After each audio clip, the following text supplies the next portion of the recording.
প্যান্ডেলের একেবারে কাছাকাছি আইসা হঠাৎ তার অ্যাক্সিডেন্ট হয়ে যুবক 3 জন জায়গায় মরে গেল। গত কয়েকদিন আগে ডিসেম্বরে মাহফিলে গেলাম, ওদের বাড়ির পাশে মাদ্রাসার মাহফিল। সবাই বলল, হাফিজ ভাই, ওলামায়ে কেরাম বললেন, আপনি বহু বছর আগে অমুক জায়গায় ওয়াজে আসছিলেন, এই বাড়ির 3টা যুবক আপনার ওয়াজে গেছিল, অ্যাক্সিডেন্ট হয়ে মরে গেছে।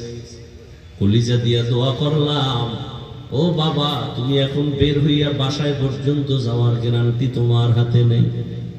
ভালো মানুষ, কোনো রোগ নাই। হঠাৎ করে বলে, আমার বুকে যেন কেমন কেমন ব্যথা করে। সবাই ধরাধরি করতে না করতে হঠাৎ বান্দা মরে গেল। এই লোকটা হঠাৎ মারা গেল কেন? রোগ আছে? কয় না, রোগ নাই তো হঠাৎ মরলো কেন? কয় নতুন করে একটা হঠাৎ রোগের জন্ম হইছে দুনিয়াতে। হঠাৎ রোগ নাম কি? স্ট্রোক করে মারা গেছে। হঠাৎ ব্রেন স্ট্রোক, হঠাৎ হার্ট স্ট্রোক করে মারা গেছে। ও যুবক, কয়দিন আর দুনিয়াতে বাঁচবারে বাবা? ইদানিং কালে যত মরণের খবরের লাশ দেখি, সব যুবকের লাশ। পানির নিচে যুবক, গাড়ির নিচে যুবকের লাশ, ঘুমের বিছানায় যুবকের লাশ। ঘর থেকে বাইক লইয়া বের হইছে, মাকে বলে, মা 1 ঘন্টা পরে আসতেছি, একটু বন্ধুদের সাথে মোলাকাত করতে যাই।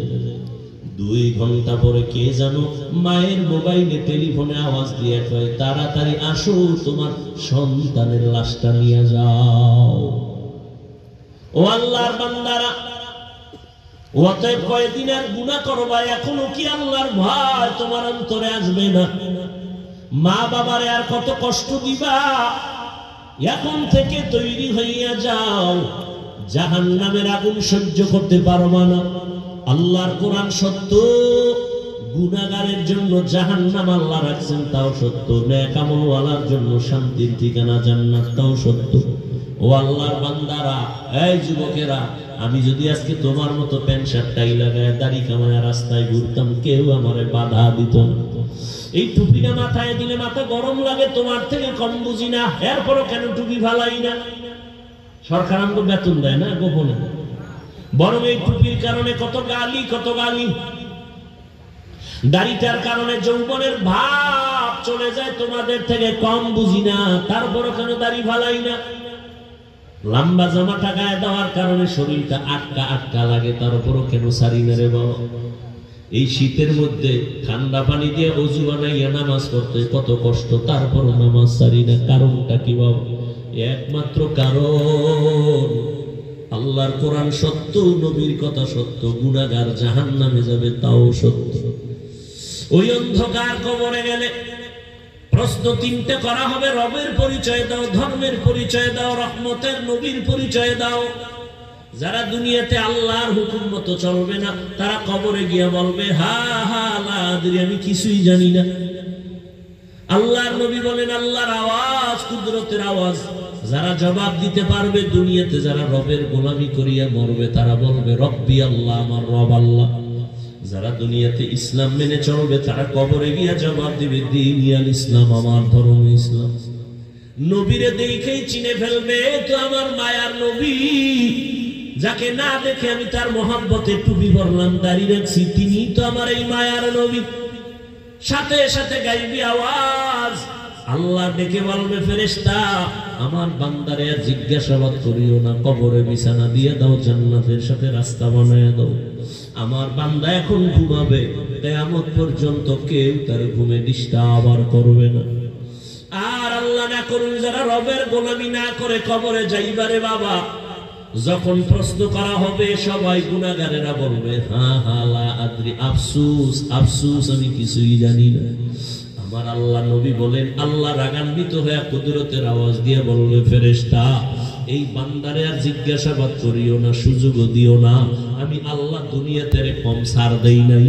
আমার দেওয়া সূর্যের আলো, চাঁদের আলো, আমার দেওয়া পানি, আমার দেওয়া বাতাস, আমার দেওয়া জমিনের ফসল খাইছে, আমার দেওয়া গাছের ফল খাইল, আমার দেওয়া নদীর মাছ খাইয়া এত বড় নিমক হারাম, একবারও আলহামদুলিল্লাহ বলে নাই।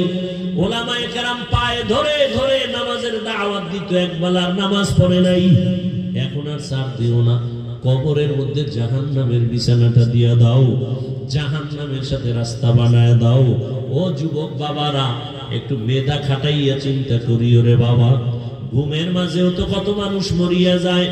আজকে বাসায় যদি যাও, মশার কারণে মশারি টানাইয়া ঘুমাও, আবার গরম লাগলে ফ্যানের বাতাস চালায় ঘুমাও।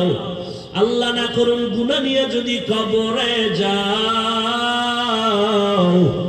ওই কবরে পোকামাকড় কোথায় পাইবা মশারি?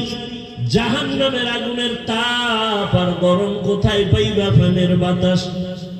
একটা বেতের বাড়ি সহ্য করতে পারো না, আল্লাহ গাইবি আওয়াজ দিয়ে বলবে না ফেরেশতা, এই নাফরমানকে কোনো ছাড় দিও না। কবরের মাটিকে বলবে, কবরের মাটি, এই নাফরমান গুনাহগারের দুই পার্শ্ব থেকে জোরে জোরে চাপ দাও। একটা বেতের বাড়ি সইতে পারো না রে বাবা, কবরের মাটির চাপ কেমনে সহ্য করবা? কবরের আযাব বিশ্বাস অনেকে করে না। আল্লাহ মাঝে মাঝে দেখায় দেয় কত কবরে আগুন, কত কবরে সাপ বিচ্ছু দেখা যায়। আবার এই বাংলাদেশের ভিতরে কত লাশ 30 বছর পরে তাজা সাদা কাপড়ে একটা কালো দাগ লাগে নাই, তাও পাওয়া গেছে। যত লাশ তাজা পাওয়া গেল সব হলো নামাজিদের লাশ, আর যত কবরে আযাব দেখা গেল সব বেনামাজির লাশ। ও আল্লাহর বান্দারা, মুসলমান হইয়া কেন নামাজ পড়বা না? নবীর তরিকা মেনে চলবা না? ও পর্দার আড়ালের আম্মা জানেরা, আপনাদের মতো কত মা পর্দা করে এখনো আছে, নামাজ ছাড়ে না, স্বামীর মাল হেফাজত করে, সন্তানগুলোকে আদর্শওয়ালা বানানোর মেহনত করে। ও যুবক বাবারা, হেদায়েতের মালিক আমার আল্লাহ। আমি একটু আগেই বলেছিলাম, আবু জাহালের মতো বেঈমান নবীর বয়ান শুনিয়াও কালেমা পড়ে না, কপাল পরা। আবার নবীর গর্দান কাটতে আসিয়া ওমরের মতো বান্দা হেদায়েত পেয়ে গেল। এই ময়দানেও কিন্তু এমন কিছু মানুষ আছে, হাজারো বয়ান শুনবে, মোনাজাতে কান্না আসবে না, তওবাও করবে না। আমার বয়ানে মানুষ যে আমলওয়ালা হবে চিন্তা করাও ভুল। নবীর বয়ানে কালেমা পড়ে না। আবার আমার মাওলা যার কপাল খুলে দিয়েছেন, ওই বান্দা নবীরে জবাই করতে এসে কালেমা পড়ে ফেলল। নাম কি? ওমর, ওমরে ফারুক। কপাল যদি পুরিয়া যায়, মক্কা যাইয়াও কপাল পোড়া অবস্থায় বাড়ি আয়, ওখানে গিয়েও হেদায়েত হয় না। আর মাওলায় যদি কপাল ভালো করে খুলিয়া দেয়, নবীরে জবাই করতে সে কালেমা পড়ে মুসলমান হয়ে যায়। ও আল্লাহর বান্দারা, জীবনে তো কম ঘুমাইলা না, আমার মাওলার হিসাবটা মিলাইয়া কবরের দিকে রওনা দাও। চালাকি কোনো চলবে না। আমার মাওলার কোরআন সত্য। আজকে তাকায়া দেখো, নমরুদের মতো বাহাদুর কেউ নাই, ফেরাউনের মতো বড় বাহাদুর জমিনে কেউ নাই। আল্লাহ পাক দুনিয়াতে তার লাশটা এখনো মিশরে রাইখা দেখাইতেছে, দেখ এত বড় বেঈমান। আরে আমরা ফেরাউনের নাম শুনলে সিসি করি, কারণ বেঈমান। কিন্তু যারা আল্লাহ মানে না, ওরা তো ফেরাউনের মাথার মুকুট মনে করা দরকার ছিল, কারণ ওরা তো ওই ফেরাউন তো তাদের জন্য মডেল। টাকার অভাব ছিল না, ক্ষমতার অভাব ছিল না, চেহারা অনেক সুন্দর, দাড়ি অনেক লম্বা ছিল, কিন্তু বেঈমানেরা পর্যন্ত ফেরাউনের পছন্দ করে না। এরে আল্লাহর গোলাম, সারা দুনিয়ার কোন বিধর্মীর ঘরে ফেরাউন নমরুদ নামে কোন সন্তান আসেনি। কতটা ঘৃণিত হয়ে গেল, এটা শুধু কপাল। এর যুবক, কয়দিন আর দুনিয়াতে বাহাদুরি করবা? আগে আগে বাড়ি যাও না, মাওলায় না নিলে আগে যাইবে কেমনে? একজনের মা বয়ানের মাঝখান দিয়ে রওনা হয়ে গেছে, আগে যাইব বাড়ি। বয়ান শেষ করি আরো 1-1.5 ঘন্টা পরে আমরা বের হয়ে গেলাম। গাড়ি নিয়ে যখন চলতেছি, দেখি রাস্তার মাঝে দাঁড়ায় রয়েছে কেউ। আগে না বাড়ি যাইবেন, এখানো কেন? চাক্কা 3টা শেষ। এই গভীর রাতে হসপিটাল কই পাই? ডাক্তার সব ঘুমায়, চাক্কা ঠিক করার ডাক্তার নাই, সব ঘুম। কি করবেন? দেখি হাইটে যাওয়া যায়। হাঁটতে হাঁটতে শুরু করলো, 3 মাইল জায়গা হেঁটে বাড়ি যাবো। ঘুরতেছে, হাঁটতেছে, হাঁটতেছে, ঘুরে টুইরা সকালবেলা হাঁটা শুরু করতে গিয়া ঘুরা দেখে সেই মানুষটা ঘুরা আবার আগের জায়গায় হাজির। মাওলায় যদি না নেয় তুমি আগে বাড়ি যাইতে পারবা না, আর আমার মাওলায় যদি কবুল করে নেয় দেখবা আগে যাওয়া বান্দার আগেই তুমি বাড়ি চলে যাইবা। কাদের কুদরত দারি বর কামাল আনতা রব্বি আনতা হাসবি জুল জালাল তুহি কাদের জলিলুল্লাহ জাহাদার বহর হালে তুহি মেরা নিগাহদার। এরে আল্লাহর বান্দা, ও বাবাজিরা, ও যুবকেরা, স্কুলে পড়ো, কলেজে পড়ো, ডাক্তারি পড়ো, ইঞ্জিনিয়ারিং পড়ো, আলহামদুলিল্লাহ আল্লাহ কবুল করেন। তবে বেয়াদব হইও না, কোরআন পড়ে রাসূলের আদর্শওয়ালা ডাক্তার হইও, জীবনটা ধন্য হয়ে যাবে। ও যুবক, আদরওয়ালা জিন্দেগি নিয়ে সামনে আগাও। বৃদ্ধ বাবাজিরা, পর্দা নানানের আম্মা জানেরা, আপনাদের সন্তানদের যত কথাই বললাম আপনাদের দায়িত্ব কিন্তু অপরিহার্য। এর আম্মা জান, আপনাদের আদর্শ ভালো থাকলে সন্তান আশা করা যায় ভালো হবে। এর আম্মা জানেরা, আপনাদের এত দাম, এত মূল্য, এত মর্যাদা, কারণ আল্লাহ এমন ভাবে আপনাদের মর্যাদা বাড়ায় দিছেন, কিয়ামত পর্যন্ত কেউ আর আলাদা ভাবে নারীর মর্যাদা দিতে পারবে না। চালাকি করলে নারীদের অপমান হতে হবে। আম্মা জানের এত সম্মান, কারণ তারা নবী না, নবীদের মায়ের মতো মা, সাহাবায়ে কেরামদের মায়ের মতো মা। এরে আম্মা জান, আসেনি মা বোনের? আছে নাই? মা বোনেরা আওয়াজ শুনে না তো? শুনে? এরে আম্মা জানেরা,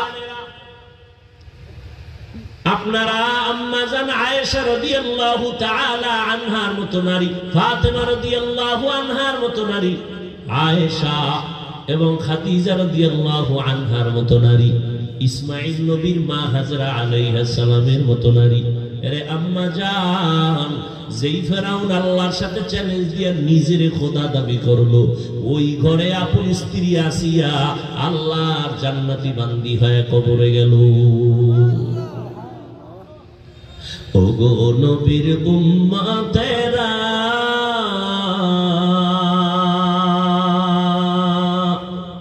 হয়ে আজি দিশাহারা,